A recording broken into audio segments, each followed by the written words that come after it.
I never thought I'd be the guy telling a story like this, but here I am, trying to make sense of everything after what I just found out. It's like my mind's stuck in a fog and I keep replaying the moments that led up to this explosion. My wife Sarah and I have been together for over a decade. We got married young, had a kid, and for the most part I thought we had a solid, normal life. Nothing flashy, just the everyday grind. But somewhere along the way, I started noticing little cracks. Small stuff at first. She'd be on her phone more than usual, her stories about her day feeling rehearsed like she was hiding something. I brushed it off as paranoia. I mean, who wants to think their wife is cheating on them? Not me. It all changed last week. I was cleaning out some drawers in our bedroom, just routine, trying to find some old bills, and I found a small, crumpled piece of paper shoved behind a stack of underwear. I unfolded it, and my stomach sank. It was a receipt from a hotel downtown, paid for in her name, with a date that matched. One of her supposed business trips. I'd always been cautious about her having to travel for work. We discussed it and I trusted her, but that trust was crumbling fast. What really hit me was the name on the receipt. It was for a suite she'd booked alone and the payment was made via her credit card. I didn't think much at first. Who doesn't book a hotel? But then I remembered how she'd been acting lately, always late coming home, avoiding my questions, brushing me off when I'd ask about her trip. That night I couldn't sleep. The image of that receipt haunted me. My hands were sweaty, my heart pounding in my chest. I decided to check her phone. I knew it was wrong, but I needed to know. I unlocked her phone while she was out at her mother. Her messages were a mess, flirty texts with her boss, Mark, mostly exchanged over the past few months. I saw a photo of them together, laughing with her hand resting on his shoulder. My stomach twisted painfully. How long had this been going on? Was the baby ours? The thought made my head spin. I felt like I'd been punched in the gut. I sat there staring at the screen, trying to process what I'd just seen. My fingers trembled as I read their conversation. She called him babe, referred to their meetups as secret, and talked about how she was so tired of pretending. I couldn't believe it. All this time I thought she was exhausted from pregnancy, not sneaking around with her boss. I was stunned, angry, so angry I could taste it. I clenched my fists, nails digging into my palms. It was like someone else's rage taking over me. I wanted to smash something, scream, just release this tidal wave of betrayal. But I held back. I needed to think. I took a deep breath and pulled out the tiny note she'd left on the fridge last week, a reminder for her to pick up groceries. It was just a piece of paper, but I saw her handwriting, so familiar, and realized how much I'd missed. Missed the signs, missed the little lies she kept telling. I've always been a cautious guy, the kind to notice details others miss, but this, it hit me like a freight train. I'd been blind and now I had proof. That night I couldn't sleep. My mind raced through every conversation, every moment I missed. I kept asking myself, how much of this is real? Is our child even mine? Could she have been doing this for over a year and I never saw it? The worst part was that I knew I couldn't ignore it anymore. If I stayed silent, I'd be complicit in her lies. But if I confronted her blindly, I'd just be feeding her lies more fuel. The next morning, I woke up with a clenched jaw, my stomach tight and my palms icy.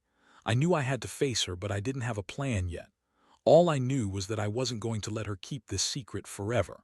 Whatever was happening, I needed clarity. And I needed to decide what the hell I was going to do about it. Because right now, I felt like a stranger in my own life. The morning felt colder than it should have been, like a frost had settled in my bones overnight. I sat on the edge of the bed, staring at the ceiling, trying to block out the chaos in my head. I knew I couldn't keep pretending everything was fine. Not anymore. My stomach was tied in knots, a sick feeling crawling up my throat every time I thought about confronting her. But I also knew I couldn't keep living in this limbo, wondering if our kid was even mine, or if I'd been some fool all along. When Sarah woke up, her eyes were already darting around, like she sensed something was wrong. She looked at me, and that quick flicker of nervousness in her eyes made me want to punch something. I took a deep breath, feeling the sharp sting of betrayal in my chest, then finally spoke. "We need to talk," I said, voice tight, almost unfamiliar to myself. She hesitated, then sat up, rubbing her eyes. "What's wrong?" I looked her straight in the eyes, the anger boiling under my skin. I found the hotel receipt, the one you booked last week alone on your trip. My words hit hard like a punch. And I saw the messages with Mark. The babe, the secret meetups, how long has this been going on? Her face went pale, her eyes darted away. I do know what you're talking about, she mumbled. I didn't believe her, not for a second. Don't lie to me, I saw the texts, I saw the photos, how long? She looked down, tears pooling in her eyes. It's not what you think, it was a mistake, it's over. That phrase, "it over," made my blood boil, like I was some fool for giving her the benefit of the doubt. I clenched my fists so tight my knuckles turned white. A mistake? You call cheating on me and lying for over a year a mistake? She didn't answer. Just looked away, shoulders trembling. I felt the rage surge through me. I needed her to know I wasn't going to be a pushover, not anymore. I want the truth, I pressed, voice low but sharp. Are you even sure the kid's mine? Her eyes snapped to mine, wide with shock then defiance. Of course he's yours, why would you even ask? I scoffed bitterly. Because I don't know what's real anymore. You lied for over a year, Sarah, about everything. How do I trust anything now? She finally broke down, tears streaming down her face. I was just lonely. I felt trapped. Mark, he made me feel alive again. I didn't want to hurt you, I swear. That wasn't good enough. I felt my stomach turn to stone. All I'd ever wanted was an honest life, a family I could trust. And now all that trust was shattered, broken into tiny pieces I didn't know how to pick up. I looked at her, feeling a cold resolve settle over me. If this was the truth, if I was even the father, then I needed to plan carefully. Because I wasn't going to let her keep deceiving me. Not anymore. I told her calmly, but with steel behind my words, you're going to tell me everything. Who else knew about this? How long it's been going on, and I want every detail. If I find out you're lying again, I swear I'll make sure you regret it. She nodded, sobbing quietly. I'll tell you everything, just don't leave me, please. That's when I knew I had to be strategic. I couldn't just confront her and hope for the best. I needed a plan, a way to turn her own lies against her, to expose her secrets, without giving her the chance to spin her way out. Because right now I felt like I'd been played for a fool and I wasn't about to let her walk away scot-free. The wheels started turning in my mind, an idea forming. I had to act and I had to do it soon. This wasn't just about the cheating anymore. It was about my dignity, my child, and reclaiming control of my life. Whatever came next, I knew this was only the beginning. After she promised to tell me everything, I pushed her into the corner and made it clear I wasn't going to wait around for her to come clean. I could see the flickering fear in her eyes. Whether it was genuine remorse or just panic, I didn't care. I needed her to understand I wasn't going to be some naive fool anymore. I told her I'd be checking everything, every detail, every message, every phone call. If I found even a hint of lies, I'd go straight to the truth, no matter what the cost.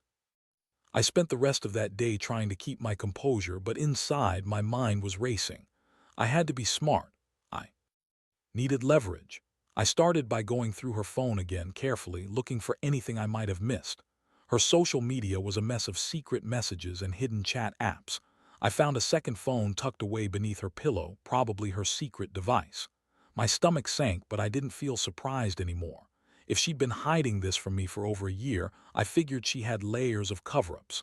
That night, I sat at my desk, poring over everything I'd found. The evidence was stacking up.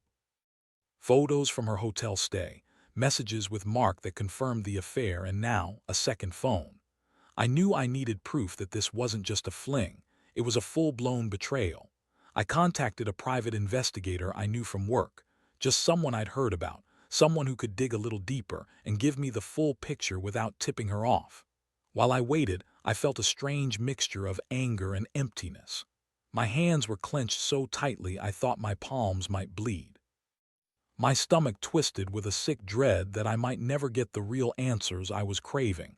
I kept asking myself, is she really capable of this? Was the child even mine? I couldn't shake the feeling that I'd been living a lie for years. The PI called me back the next afternoon. His voice was calm, professional. I've confirmed the hotel stays, the affair, and I've even got some pictures of her out with Mark.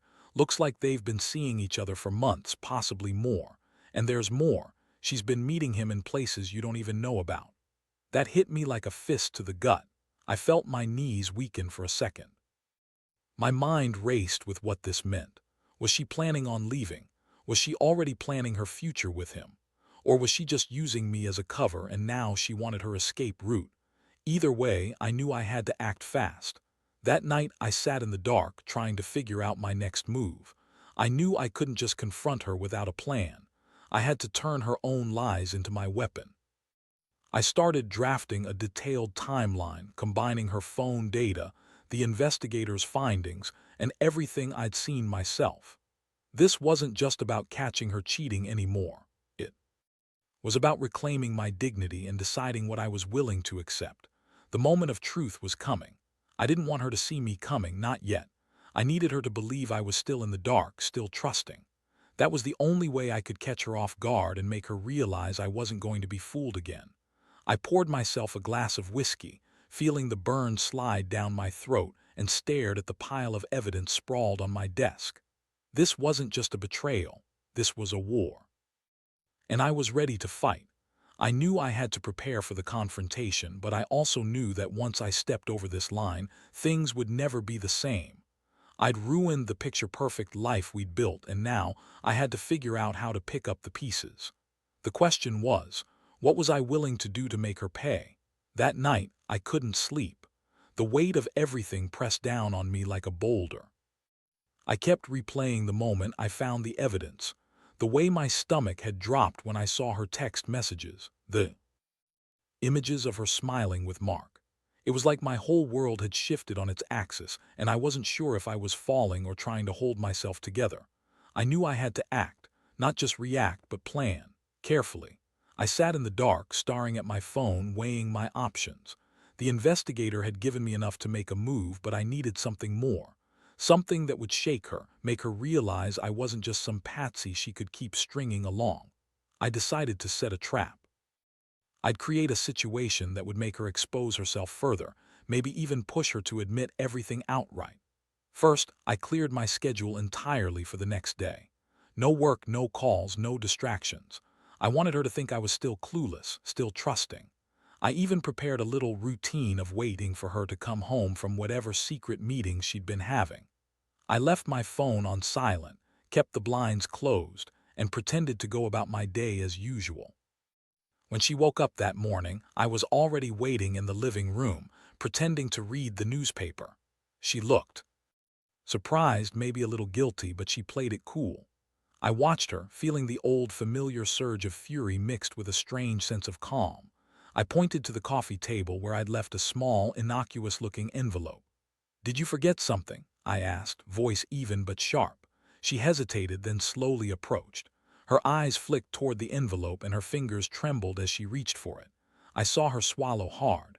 I kept my gaze fixed on her, waiting for her to crack. Finally broke eye contact. "What is this?" I leaned forward. "Open it." She tore open the envelope, revealing a printed timeline of her trips, texts, hotel stays, and the investigator's findings. Her face paled further. What is all this?" "I want to hear it from you," I said, voice low, "because I know everything now. The lies, the meetings, the secret phone. I know about Mark, and I want the truth." She looked like she was about to cry. "I never wanted you to find out like this. I was stupid. I thought I could fix it." "Fix it?" I shot back. "You mean cover it up, keep me in the dark until it was too late?" She looked down, tears streaming. "I was scared. I didn't want to hurt you, but I was also so tired of pretending. Mark made me feel alive again, and I lost control." That's when I knew I couldn't let her manipulate her way out of this. I had to have her see that her lies had consequences. I pulled out my phone and started recording her, just her words, her admission. I told her, "You're going to tell me everything now. Every lie, every meeting, every secret, and then you're leaving. That's the only way I'll believe you're done." Her shoulders sagged and she nodded. "I'll tell you everything, just don't make me feel worse than I already do." I felt a strange mixture of satisfaction and hollow emptiness. I'd caught her, sure, but now what? Was I going to forgive her, or was this the start of something else? I wasn't sure yet. I only knew I had enough evidence and enough anger to make her realize I wasn't going to be the fool anymore. I sat back, feeling the adrenaline drain from my body. The next step was clear. I'd confront her with everything, and then I'd decide where we went from here. No more hiding, no more pretending. This was the end of the line for her secrets. I just hoped I was ready for what came next. The moment I finished recording her confession, I felt a strange coldness settle over me.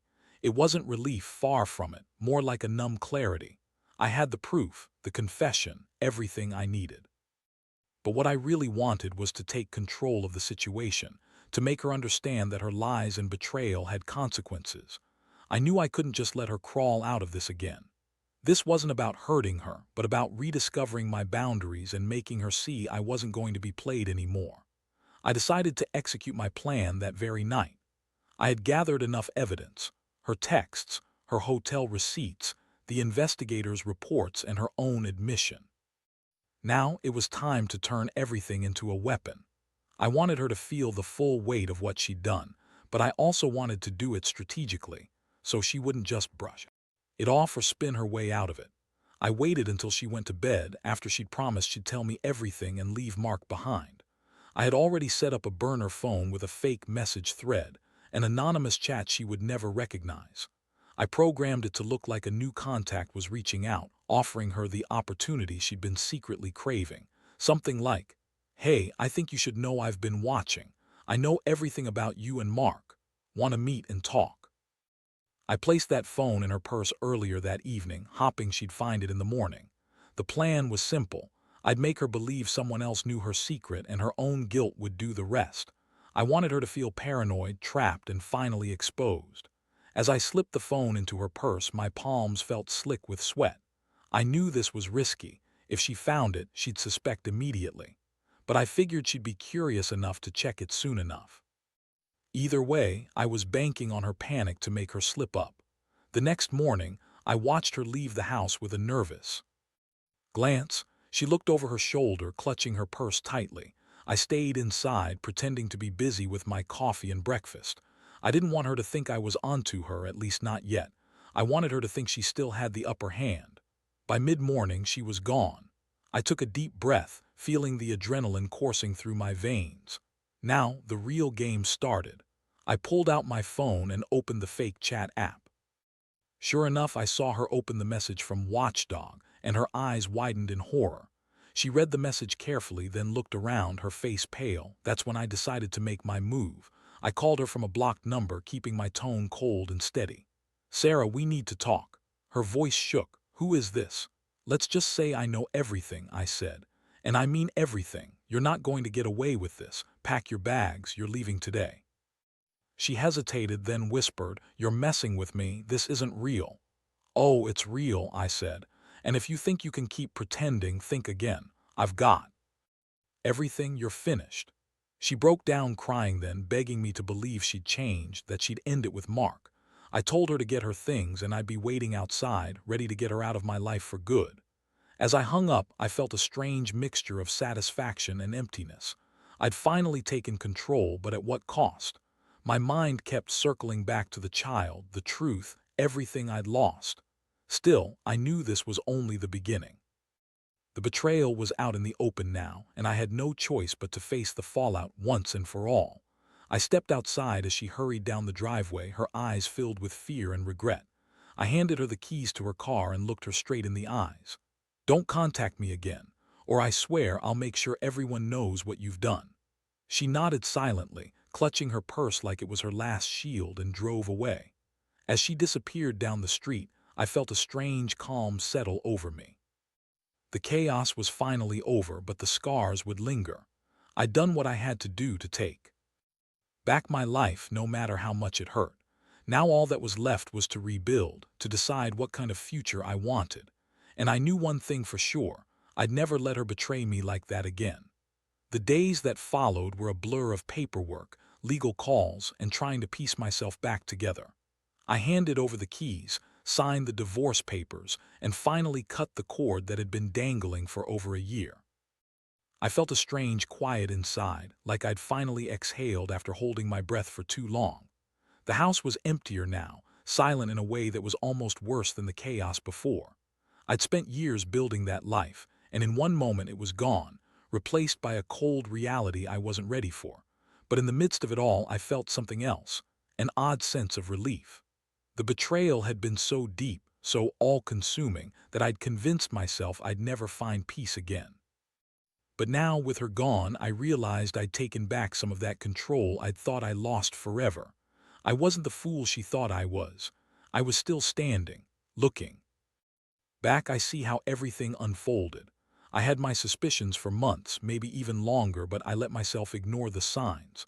But once I found that evidence, everything changed.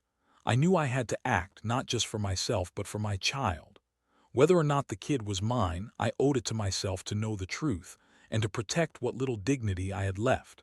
That's the thing about betrayal. It's like a poison that spreads silently until it's too late. But confrontation, if done right, can be the antidote. I didn't storm in guns blazing. Instead, I carefully planned, gathered evidence, made her own secrets do the work for me. I let her tear herself apart with her lies and guilt. I didn't need to lay hands on her. Her own actions did all the heavy lifting. Now, I'm not saying I've got all the answers. I still wake up some mornings feeling hollow, unsure if I made the right call. But I do know one thing: I finally took the power back. I refuse to be a victim of her lies or her betrayal anymore. I've learned that trust, once broken, can be rebuilt, but only if you're willing to do the hard work. And sometimes that work means walking away and never looking back. For everyone out there feeling trapped or betrayed, here's my advice: don't ignore your gut. The signs are there before everything explodes. Pay attention, because once it does, it's a fight to reclaim your life. Be smart, be strategic, and don't be afraid to stand up for yourself. You owe it to your future self to do what's necessary, even if it hurts. And in the end, I learned this: the greatest revenge isn't some grand gesture or silent treatment. It's taking control, cutting out the poison, and walking forward with your head held high. Because no matter how deep the betrayal, your life isn't over. It's just the start of a new chapter, one where you decide what kind of story you want to tell.